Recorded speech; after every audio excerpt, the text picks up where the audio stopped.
Another one of the executive functions is working memory. Working memory isn't real memory. Working memory is a temporary place you put information so that your brain can use it to meet some goal. So for example, when I'm getting dressed, I might say, oh, I'm going to go upstairs and find my shoes. Well, as I'm going up the stairs at my age, it's pretty common that when I get to the top of the stairs, I've completely forgotten about why I went up there, which causes me to have to go back downstairs, and then I remember, and then I have to walk back upstairs again.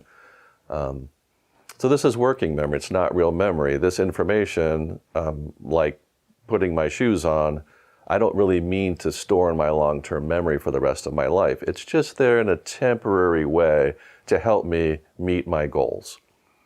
So delays in working memory for a student tend to have a profound impact on their day.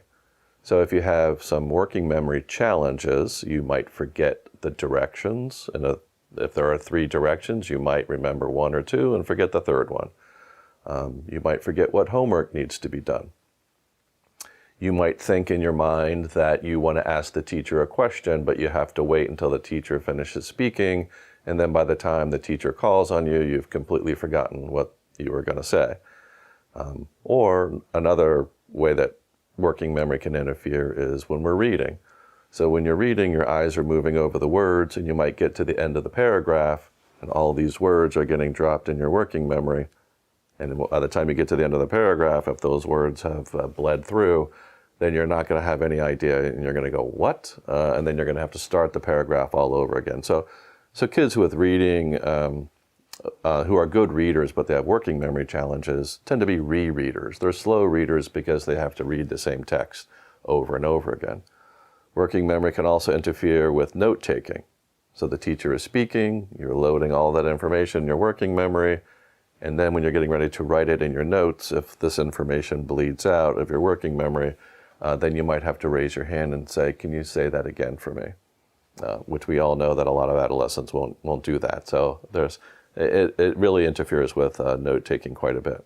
Written expression, having an idea, having a couple of sentences in your mind, and then by the time you're able to type them out or write them out, if your working memory isn't robust enough to hold on to it and it bleeds out, you have to conjure up what you wanted to write all over again.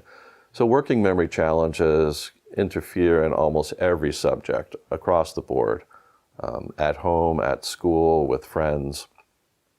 So here at Headworks, we come up with strategies to teach the kids of how we're going to make sure that they remember to remember. So it's a lot of use of timers and writing things down and putting things in the same place and strategies like that.